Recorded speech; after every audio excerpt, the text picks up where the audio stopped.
প্রিয় যুবক ভাইয়েরা আমার, যে কোরআনের সান্নিধ্যে সাহাবায়ে কেরাম এমন সোনার মানুষে পরিণত হয়েছিলেন, আপনারা আমার প্রশ্নের জবাব দিয়ে বলুন, সেই কোরআন সমাজে আজও আছে না নাই? যে হাদিসের সান্নিধ্যে সাহাবায়ে কেরাম এমন সোনার মানুষ হয়ে গেলেন, যাদের ব্যাপারে কোরআনে আয়াত নাজিল হয়ে গেল, রাদিয়াল্লাহু আনহুম ওয়া রাদু আন, তাদের প্রতি আমি আল্লাহ খুশি, আমি সন্তুষ্ট, তারাও আমি আল্লাহর প্রতি সন্তুষ্ট হয়েছে। যে কোরআন পড়ে, যে হাদিস পড়ে তারা এমন সোনার মানুষ হয়েছিলেন, সেই কোরআন হাদিস সমাজে আজও আছে না নাই? এরপরেও সমাজের মধ্যে এত অনাচার কেন, এত জুলম কেন, শোষণ কেন, মিথ্যা কেন, ধর্ষণ কেন, খুন খারাপি কেন, গুম কেন? তার কারণ হচ্ছে সাহাবায়ে কেরাম কোরআন এবং হাদিসকে ব্যক্তি জীবনে, পারিবারিক জীবনে, সামাজিক জীবনে, রাজনৈতিক অঙ্গনে, তার অর্থাৎ তার জন্ম থেকে মৃত্যু পর্যন্ত সব জায়গাতে কোরআনটাকেই সংবিধান বানিয়ে রেখেছিলেন। আর বর্তমান সমাজের অধিকাংশ মুসলমান কোরআনটাকে সর্ব জায়গায় সংবিধান মানে না। যদি বলুন ঠিক কিনা? কোরআনকে সংবিধান মানে মসজিদের চার দেয়ালের ভেতরে, মাহফিলের প্যান্ডেলে, খানকা শরীফে, মাদ্রাসার চার দেয়ালের গণ্ডির ভেতরে ইসলামকে সীমাবদ্ধ করে দিয়েছে। জীবনের বৃহৎ অংশে মানুষ ইসলামকে ভুলে গিয়েছে বলে পদে পদে মুসলিমরা লাঞ্ছিত হচ্ছে, অপমানিত হচ্ছে। আবার জীবনের সকল ক্ষেত্রে ইসলামিক স্লোগান যেন মুসলমান দিতে না পারে। সকল অঙ্গনে ইসলাম, রাজনৈতিক অঙ্গনে ইসলাম, ব্যবসায়িক অঙ্গনে ইসলাম, চাকরি অঙ্গনে ইসলাম, এই সমস্ত কথা যখন আমরা বলি, তখন সমাজের কিছু অসাধু লোক আছেন, তারা বলেন হুজুর ওয়াজ করেন, নামাজ রোজা হজ জাকাতের কথা বলেন, এতেই তো ভালো ছিল। আমরা রাজনীতি করতে গিয়ে কি চুরি করলাম না ডাকাতি করলাম, এই বিষয় নিয়ে হুজুরের এত মাথা ব্যথা কেন? এমন লোক সমাজে নাই? চিল্লাই বলতে হবে না? আমি জানতে চাই, যারা রাজনীতি করেন তাদের কি কোরআনের দরকার নাই? সবাইকে জবাব দিতে হবে। রাজনৈতিক অঙ্গনে কোরআনের দরকার নাই? ব্যবসার অঙ্গনে দরকার নাই? চাকরি অঙ্গনে দরকার নাই? বিচারকের অঙ্গনে দরকার নাই? আদালতে দরকার নাই? পার্লামেন্টে দরকার নাই? কিন্তু সমাজের তথাকথিত বুদ্ধিজীবী আর সুশীল সমাজ আমাদেরকে এই মেসেজ গিলাবার চেষ্টা করছে, রাষ্ট্রের কোনো ধর্ম হতে পারে না। এই কথা বলে কিনা? রাষ্ট্রের নাকি কোনো ধর্ম হতে পারে না। বলে ধর্ম যার যার ব্যক্তিগত ব্যাপার, রাষ্ট্রের কোনো ধর্ম নাই। আমি বলি, রাষ্ট্রের যদি ভাষা থাকতে পারে, রাষ্ট্রের যদি ফুল থাকতে পারে, ফল থাকতে পারে, রাষ্ট্রের ধর্মও থাকতে হবে। এজন্য মুসলমানের ঘরে জন্ম হওয়ার পরে রাষ্ট্র ধর্ম ইসলাম থাকবে, এ কথা যে মুসলমান মানতে নারাজ, আমি তাকে মুসলমান বলতেও নারাজ। মুসলিম হয়ে থাকলে জীবনের সকল ক্ষেত্রে ইসলামটাকে সামনে রাখতে হবে, কারণ আমার জীবনের চেয়ে ইসলামকে আমি বেশি ভালোবাসি। চিল্লাই বলো ঠিক কিনা? প্রিয় যুবক ভাইয়েরা আমার, সমাজের মধ্যে পাশবিকতা কিভাবে দূর হবে লক্ষ্য করেন।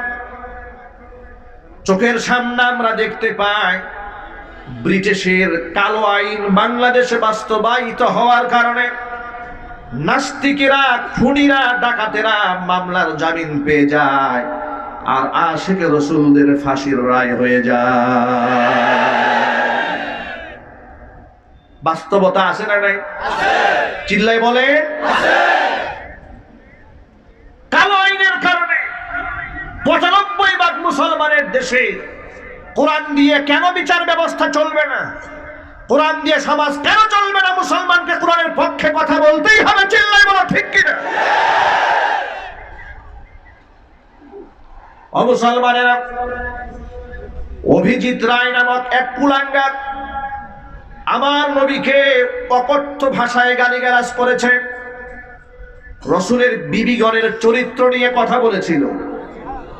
যার কারণে বাংলাদেশের কিছু তাওহীদি মুসলমান রাসূল প্রেমিক বরদাস্ত করতে না পেরে ওদেরকে জাহান্নামের টিকিট ধরিয়ে দিয়েছিল। কথা কোন ঠিক কি? ব্যক্তিগত আক্রোশ ছিল না, নিজের জায়গা জমি নিয়ে আক্রোশ ছিল না, রাজনৈতিক কোনো দ্বন্দ্ব ছিল না। তাহলে এই অভিজিৎ রায় নামক কুলাঙ্গারটাকে কেন পাঠিয়ে দিল জাহান্নামে? তার কারণ নবী প্রেমিকরা বরদাস্ত করতে পারে নাই যে আমি জিন্দা থাকবো আর আমার রাসূলকে গালমন্দ করা হবে। এটা তো কোনো মুসলমান সহ্য করার কথা নয়, জুড়ে বলেন ঠিক কিনা? জাহান্নামে যখন পাঠিয়ে দিয়েছে, গ্রেফতার তাদেরকে করা হলো। কয়েকদিন আগে রায় দেওয়া হয়েছে, তাদেরকে যখন ফাঁসির রায় শোনানো হচ্ছিল তখন এই ছেলেগুলা আদালত প্রাঙ্গণ থেকে ফাঁসির রায় শুনে হাসতে হাসতে বের হয়ে যায়। অবাক পৃথিবী তাকিয়ে রয় ফাঁসির রায় শুনে। যুবকরা কি করে হাস্যোজ্জ্বল হয়, ওটা পৃথিবী হতবাক। ফাঁসির রায় শুনে মানুষ তো কান্না করে, আফসোস করে, পরিতাপ করছে। এই যুবকরা হাসে কেন? এই যুবকরা হাসছে তৃপ্তির হাসি। এই যুবকরা জানে নবী প্রেমে উদ্বুদ্ধ হয়ে রাসূলের দুশমনকে জাহান্নামে পাঠিয়ে দেওয়ার অপরাধে ফাঁসির মঞ্চেও যদি দাঁড়িয়ে যেতে হয়, হাসতে হাসতে ফাঁসির রশি গলায় নেব, কিন্তু নাস্তিক মুরতাদের সাথে আপোষ করতে রাজি নই।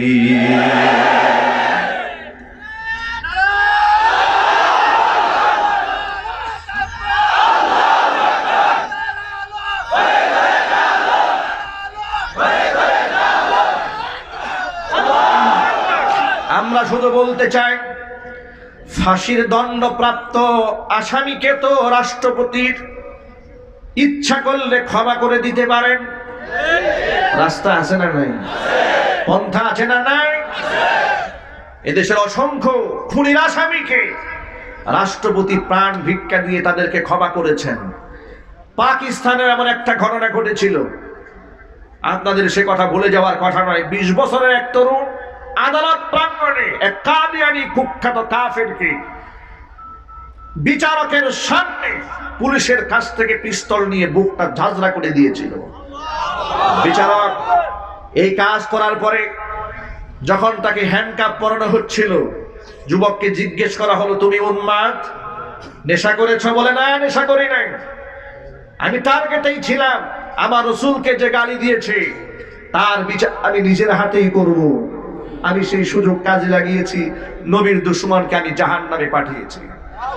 মাননীয় আদালত সার্বিক দিক বিবেচনা করে আদালতে রায় দিলেন যে তাকে তো মৃত্যুদণ্ড দেওয়ার কথা ছিল, কিন্তু মানবিক দৃষ্টিকোণ থেকে নয়, রাসূল প্রেমে আসক্ত হয়ে যে যুবক একজন রাসূল বিদ্বেষীকে হত্যা করেছে, নবী প্রেমকে শ্রদ্ধা এবং সম্মান জানিয়ে মুসলমান হিসেবে মুসলিম দেশে এই যুবককে বেকসুর খালাস দিয়ে দেওয়া হলো। পাকিস্তানের আদালতে এই রায় ঘোষণা করা হলো। গোটা বিশ্ব এই রায় তাকিয়ে দেখেছে।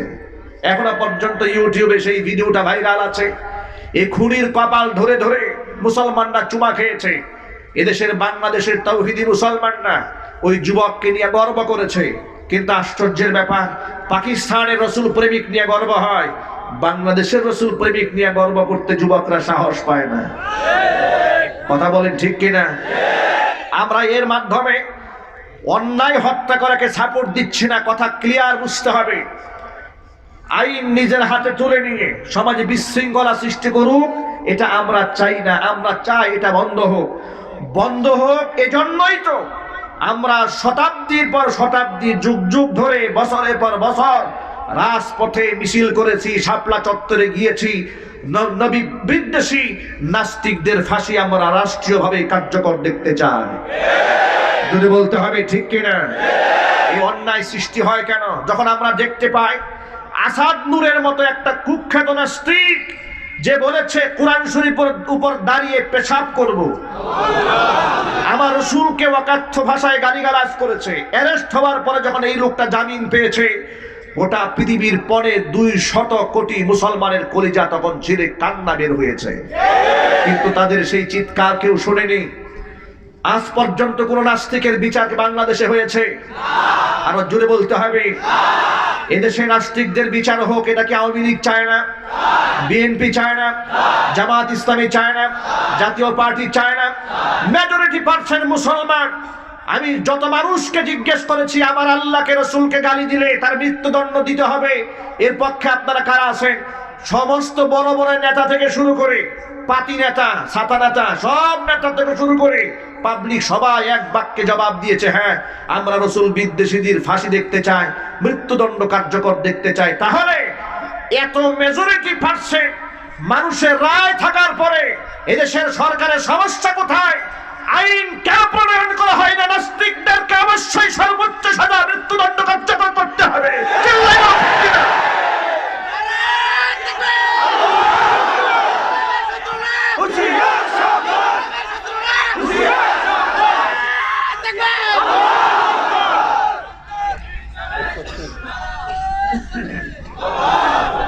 এই জন্য আমি আমার সকল ভাইদেরকে বলি, ভাইয়েরা আমার, অন্যায়, হত্যা, বিশৃঙ্খলা আমরা কেউ পছন্দ করি না, ঠিক কিনা?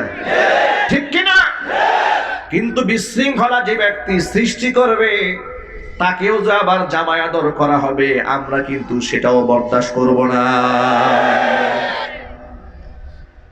প্রিয় যুবক ভাইরা আমার, ইসলামটাকে সকল ক্ষেত্রে আদর্শ মানতে হবে। ইসলামের চেয়ে উৎকৃষ্ট আদর্শ পৃথিবীতে আর নাই। ইসলামের মধ্যে রয়েছে ভালোবাসা, ইসলামের মধ্যে রয়েছে মমত্ববোধ। আজকে বাংলাদেশের চিত্র তাকায় দেখেন, বেহায়াপনা, অশ্লীলতা কোন পর্যায়ে দাঁড়িয়েছে। যখনই কোনো দিবস দেখা যায় বাংলাদেশে, সে দিবসটা যে দিবসই হোক না কেন, এমনকি শোক দিবসও যদি হয়, সেখানে ফুলের ছড়াছড়ি দেখা যায়। কেন এগুলো বাড়ছে? কেন এগুলো উস্কাচ্ছে কারা? কারা আমার তরুণ প্রজন্মকে জাহান্নামের দিকে ঠেলে দিচ্ছে? আমার মায়েদেরকে, বোনদেরকে নারী অধিকারের নামে, সম অধিকারের নামে নারীদেরকে রাস্তায় কারা বের করছে? কারা তাদেরকে বেপর্দায় নামিয়ে অবৈধ ফ্রি মিক্সিং, গার্লফ্রেন্ড বয়ফ্রেন্ড সম্পর্কে জড়িয়ে দিয়ে প্রমোট করে করে এদেরকে জাহান্নামের পথে ধাবিত করছে? ওরা কারা? ওদের লাগাম টেনে ধরা উচিত, ঠিক কিনা? আচ্ছা, আপনারা বলেন, এই দেশে যারা বুদ্ধিজীবী যারা আছে, যাদের পরামর্শ নিয়ে রাষ্ট্র পরিচালিত হয়, এই বুদ্ধিজীবীরা কোনদিন টেলিভিশন টক শোতে পর্দার পক্ষে কথা বলেছে? যদি বলেন, দাড়ির পক্ষে কথা বলেছে? টুপির পক্ষে কথা বলেছে? কোন আলেমের প্রশংসা করেছে? কেন করা হয়নি? আলেমরা দেশে অবদান রাখেনি? যদি বলতে হবে, এদেশে মুসলমানদের অবদান নাই, মসজিদ মাদ্রাসার অবদান নাই, এর প্রশংসা করা হয় না কেন? মিডিয়াগুলো ভুল মেসেজ দিয়ে দিয়ে মানুষদেরকে, দাড়ি টুপিওয়ালাদেরকে সন্ত্রাসী, জঙ্গি, উগ্র, মাস্তান ইত্যাদি রূপে জাতির সামনে তারা প্রেজেন্ট করতে খুব মজা পায়। ওরা 71 টেলিভিশন, ডিবিসি চ্যানেলে ওদের হাতে কফি ধরিয়ে দেওয়া হয়, গরম গরম কফি খায়, আর ইসলামের বিরুদ্ধে গরম গরম বাস দেয়। এর কারণটা কি? এর জবাবদিহিতা নাই কেন? কেউ এই ব্যাপারে কোনো ভূমিকা রাখছে না কেন? নীরব কেন সকলে? আর আমরা যখন ওদের এই সমস্ত অন্যায়, অশ্লীলতা দেখে যখন আমরা প্রতিবাদ মুখর হই, তখন এদের মাথা নষ্ট হয়ে যায়। একটু হুজুর তো উস্কানিমূলক কথা বলে, এ হুজুর তো গরম গরম কথা বলে, একটু মিষ্টি মিষ্টি সুরে কথা বললে কি সমস্যা হতো?